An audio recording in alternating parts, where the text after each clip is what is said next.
الله أكبر الله أكبر الله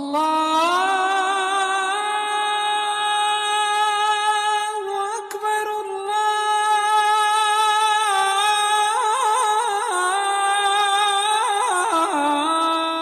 Immeuble Alliance au Plateau, Coris Banque International, Baraka, solution de financement islamique. الله أكبر أشهد أن لا إله إلا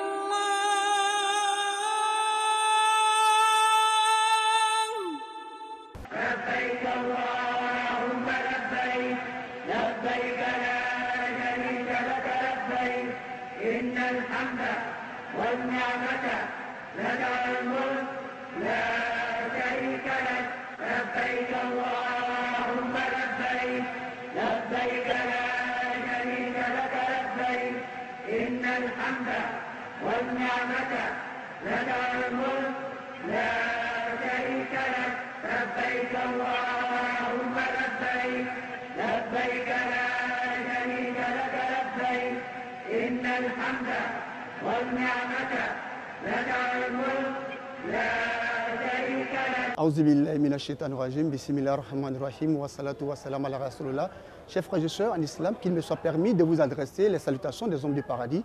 Salamu alaikum wa rahmatullah ta'ala wa barakatuh. Labbaik Allahumma labbaik, labbaik la sharika laka labbaik, innal hamda wan ni'mata laka wal mulk la sharika lak. Me voici, ô Seigneur, me voici. Me voici, tu n'as pas d'associé, me voici. En vérité, la louange et la grâce t'appartiennent, ainsi que la royauté. Tu n'as pas d'associé. La talbiya, invocation pour tout musulman qui effectue le hajj et la umrah. Mesdames et messieurs, bonsoir. Merci de nous suivre sur RTI 1. Après Médine, nous sommes aujourd'hui à la Mecque, toujours en terre sainte d'Arabie Saoudite, pour débattre d'un thème très important, la umrah. Qu'est-ce que c'est que la umrah? Quelle est son importance pour le fidèle musulman? C'est pour répondre à ces questions que nous avons invité l'imam Koné Harouna. Il est guide religieux, il est également chef de groupe du Hajj ainsi qu'encadreur religieux. Imam, salam alaikum. Wa alaikum salam wa rahmatullahi wa barakatuh. Dites-nous, la umrah, qu'est-ce que c'est? Auzubillahi minash shaitanir rajim. Bismillahir rahmanir rahim. Alhamdulillahi rabbil alamin. Allahumma salli ala Muhammad wa ala ali Muhammad wa sallim. يقول المولى عز وجل وأتم الحج والعمرة لله. Louange à Allah Seigneur du monde qui dans le Coran nous dit accomplissez le grand pèlerinage et le petit pèlerinage pour Dieu.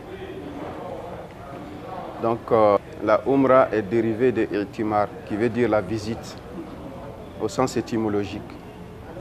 Au sens religieux, c'est le fait de venir à la maison sacrée dans une certaine disposition, dans la sacralisation et tout ce qui va s'en suivre comme rituel.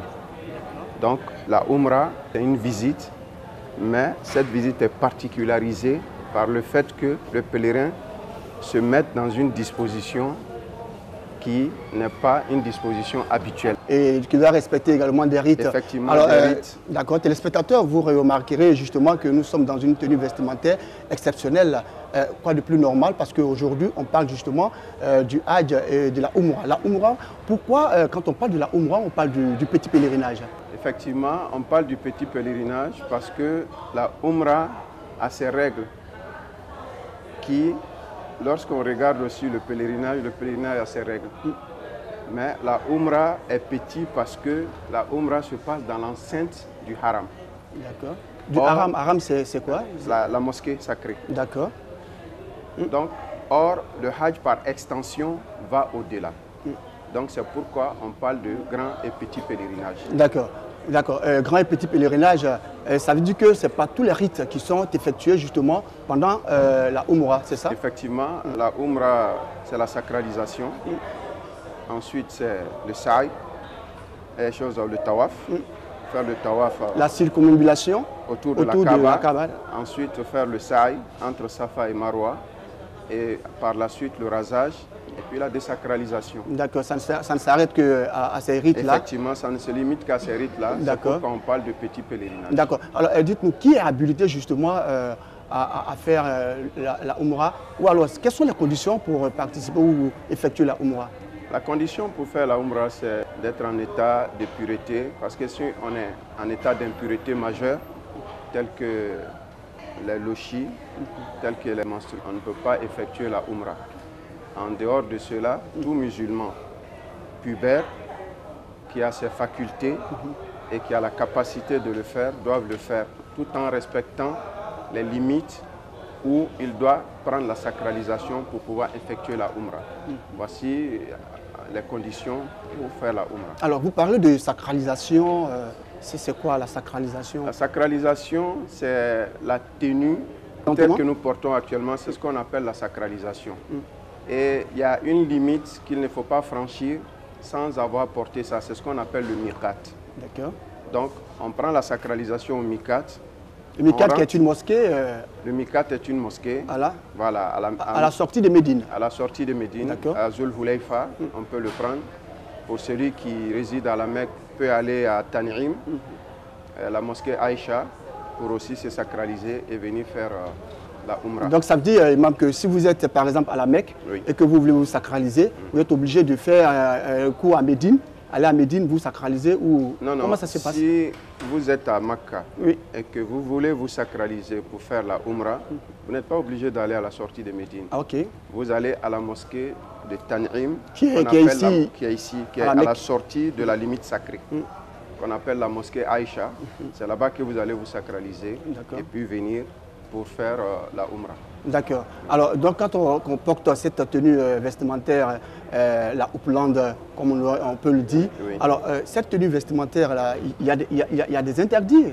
Effectivement, la sacralisation, c'est le fait d'entrer dans le sacré. Et quand on rentre dans le sacré, il y a des choses, quoique licites, qui nous sont interdites pendant un certain moment.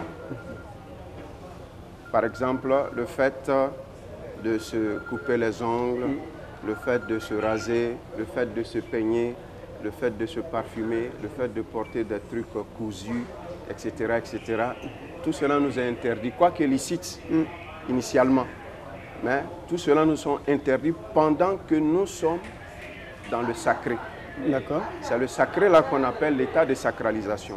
Lorsque on porte cette tenue et qu'on a formulé l'intention à la limite sacrée et qu'on est rentré dans le sacré, on s'interdit certaines choses pendant le temps de l'accomplissement de la Umrah. D'accord. Une fois que la Umrah est effectuée, une fois qu'on a fait le rite qu'il faut pour se désacraliser, on rentre dans le circuit normal, on rentre dans l'état normal des choses. D'accord, état normal. Donc ça veut dire qu'on n'était pas dans l'état normal, c'est ce que ça veut dire? Oui, en fait, c'est la sacralisation étant un état d'anormalité. Et Parce comment que- anormalité, je comprends? Anormalité parce que ce qui est licite pour toi ne l'est plus. Le fait de se parfumer, ça fait partie des principes Mais sacro-saints de l'islam. pourquoi aller vers Dieu et puis on ne se parfume pas? Effectivement. Est-ce que il y a un sens Oui, à cela? oui. Dieu veut que tu gardes ton état naturel. C'est-à-dire que vous êtes né, vous n'êtes pas né avec un parfum, c'est cela? oui. Ton état naturel. Ça veut dire aussi qu'on doit faire attention à tout ce qui est beauté mensongère. Beauté exagérée, vous voulez dire? Beauté exagérée, beauté mensongère, ça veut dire qu'on te ramène à ton état initial. Cela doit t'inculquer la modestie, la sobriété, l'humilité.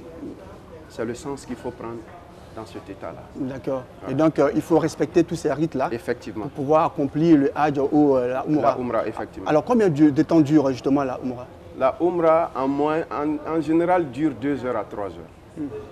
Comparativement au grand pèlerinage qui s'étale sur des jours.